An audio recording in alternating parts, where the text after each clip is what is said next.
And so today, what we really want to emphasize, and we can feel you're up for it, what we really want to emphasize is the close proximity. It's so close that you could call it instant manifestation, although that freaks you out. The close proximity between the alignment that you achieve deliberately with your vortex and the manifestations that follow, or the not closeness with your vortex that you achieve and the manifestations that follow. We want to show you how whatever it is you're feeling is causing the manifestations to unfold. Now, sometimes you don't believe that because it feels like, oh, there's already people out there. There are already situations that have been created. I cannot create in the experience of another. But we want you to understand that you can evoke, you can elicit, you can rendezvous with. In fact, not just can you, but you do, with precisely in the moment how you're feeling in the moment, with precisely how you're doing, how you're feeling in the moment, with precisely how you're doing, how you're feeling in the moment. Now, friends, freak you out or not, that's instant manifestation.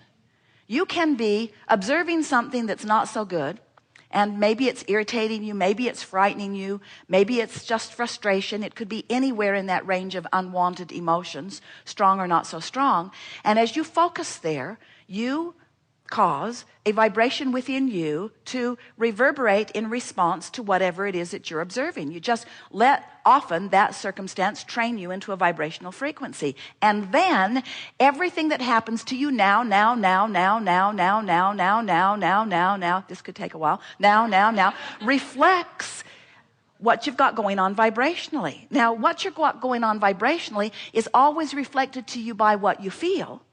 But what happens to you so often is you become accustomed to feelings that are indicators of vibration that's going to reflect back to you more stuff that you really don't want so much. But you're hardy, we know. You take those classes, those stiff upper lip classes. You take those wrestle it to the ground and kill it classes.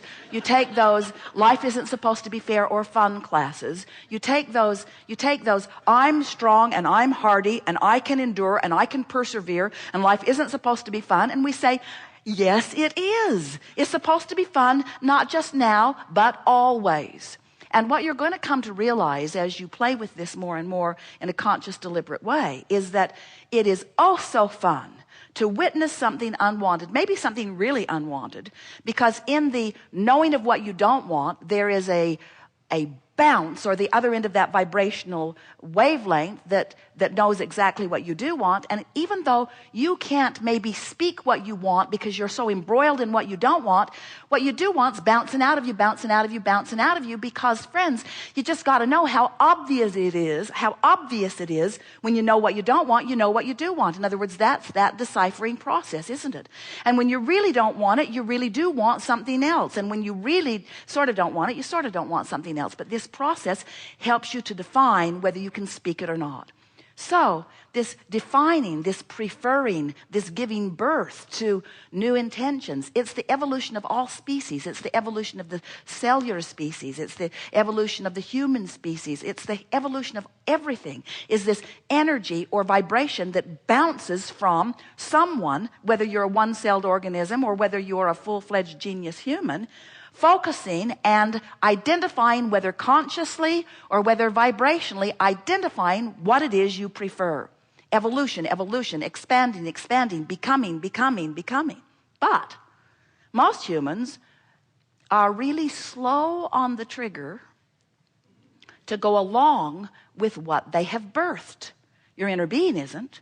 In other words, you were source energy before you came into this physical body, and only a part of that consciousness, a really rather small, we will not say insignificant, but it is part of you. In other words, the larger part of you remains non-physical. Here you are, physically focused, this wonderful personality that is you, sifting through and preferring, expanding, becoming, asking, whether you put words to it or not. Someone's rude, you want nicer people around you. If you're sick, you want to be well. If you're really sick, you really want to be well. If you don't have enough money, you want money. All day, every day, bounce. And the source within you becoming, because every time you say, I'd like that, source, who holds no resistance, your inner being who holds no resistance, becomes what you've asked for, vibrationally speaking. Now, that doesn't ring your bells very much because you're into manifestation, and it's okay. That's why you're here in these flesh, blood, and bony bodies. You have come for manifestations. You've come to this leading edge because, to line up and manifest, it just doesn't get any better than that. This is not catching up time. This is leading edge time. You're not here to prove worthiness through your manifesting. You're here to prove creation through your manifesting. In other words, you're here to create through manifestation.